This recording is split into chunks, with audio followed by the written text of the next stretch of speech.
الحمد لله والصلاة والسلام على رسول الله وعلى آله وأصحابه ومن والاه. قال الله تبارك وتعالى في القرآن العظيم: فأعوذ بالله من الشيطان الرجيم. بسم الله الرحمن الرحيم.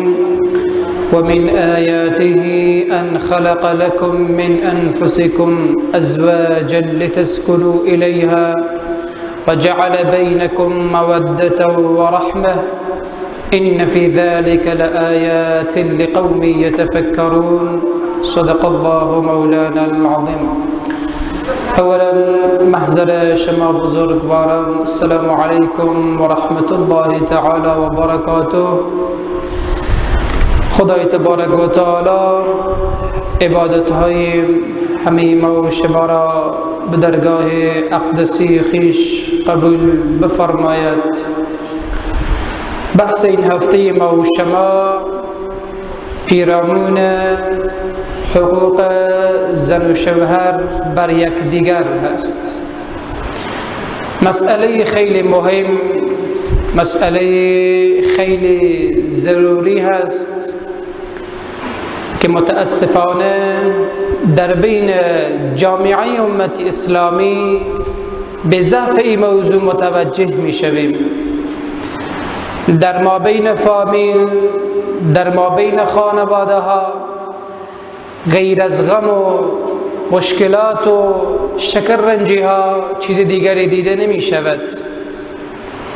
زندگی که انسان باید به عشق و محبت با همسر خویش بگذراند، می بینیم که در بین امت اسلامی، به خانواده های امت اسلام مشکلات های فراوان وجود دارد که متاسفانه از قبیل بی‌توجهی هست.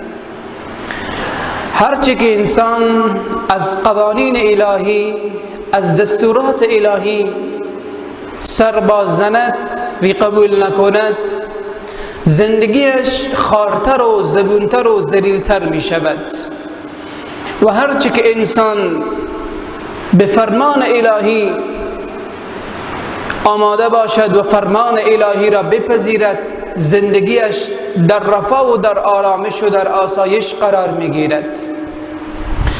آیه‌ای که تلاوت شد، خدای تبارک و تعالی زندگی آرامش ساز را بیان میکند. یک زندگی که دارای آرامش و آسایش هست چگونه زندگی هست؟ میفرماید: و من آیاته ان خلق لكم من انفسكم ازواجا. خدای تبارک و تعالی از جنس شما برای شما زن آفرید، شما او را به عقد نکاح خود در می آورید. لتسکنوا الیها. ازدواج مایه آرامش هست.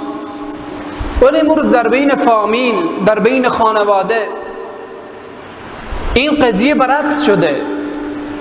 ازدواج مایه آرامش نیه، ازدواج مایه غم هست. در اکثریت خانواده ها میبینیم که ازدواج مایه غم شده. خدای تبارک و تعالی میگه لتسکنوا الیها، مایه آرامش و آسایش هست. اما امروز خانواده ها چرا آرامش ندارن؟ خانواده ها چرا آسایش ندارن؟ خانواده ها چرا اطمینان ندارن؟ خانواده ها چرا محبتشان با عشق سپری نمی شود؟ و جعل بینکم مودة و رحمه. خدای تبارک و تعالی در دل زوجین محبت و رحمت می اندازد. ان فی ذلک لآیات لقوم یتفکرون. انسانهای متفکر، فهمیده، هوشیار میدانند که این نشانه قدرت الهی هست. خدای تبارک و تعالی محبت را در بین زوجین انداخته و در دلهایشان گذاشته. امروز بیاییم بررسی کنیم چرا زندگی ها متفاوت شده، تغییر کرده، محبت ها در بین فامیل وجود نداره. همیشه در بین فامیل، در بین خانواده 4 روز و 5 روزی که از ازدواج میگذره میبینیم که گپ به طلاق کشانده میشود، جدایی میآید، در بینشان جنگ و جدال و این موضوعات به وجود می آید. اینا رو بررسی کنیم، تحقیق کنیم. ازدواج کار آسان هست، خیلی آسان هست، اما بعد از ازدواج خیلی مشکل هست. امروز جوان مسلمان ازدواج میکنه، ازدواج شادی سرور، ولی بعد از یک ماه تبدیل به غم میشه، خانوادهش، فامیلش، زندگیش. علت چی بوده؟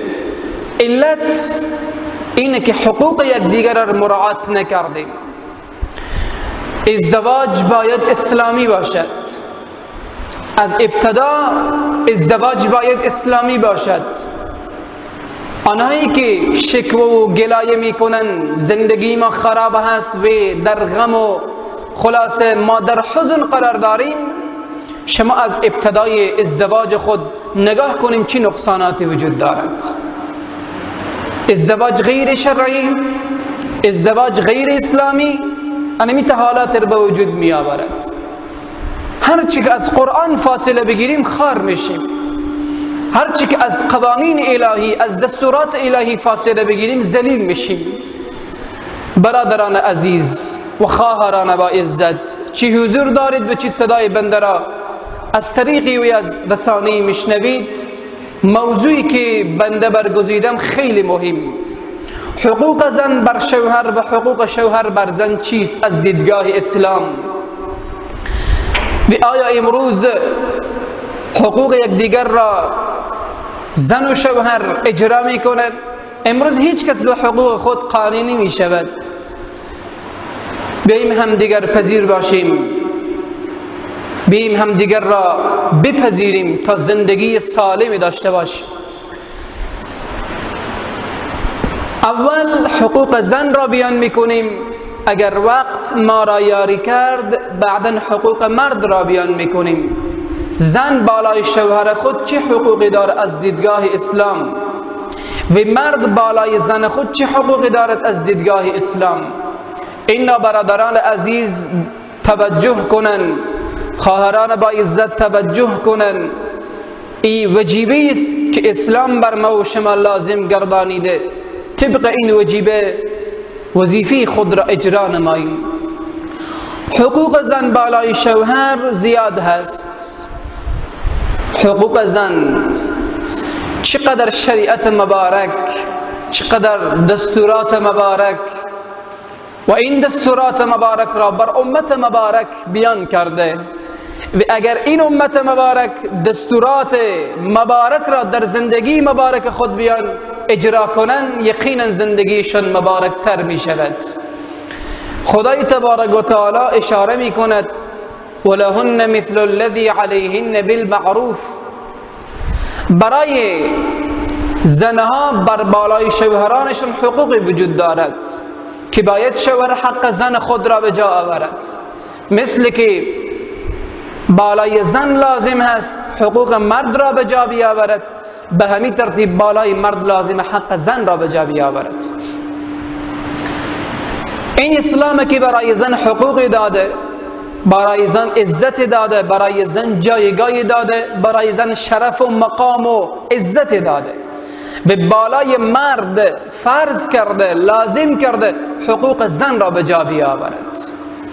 بنابراین از دیدگاه اسلام زن بالای مرد خود، بالای شوهر خود چه حقی دارد؟ اول زن این حق را دارد که باید شوهرش به خوبی رفتار کند در مقابل زن خود.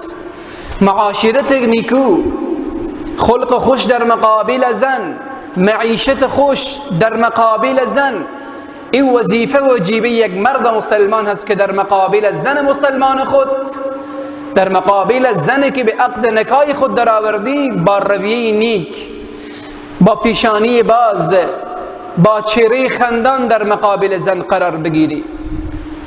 از مشکلات های خوردریزی که در مابین قرار میگیرد باید بگذریم تا زندگی ما خوب شود و زندگی پر از شادی داشته باشیم.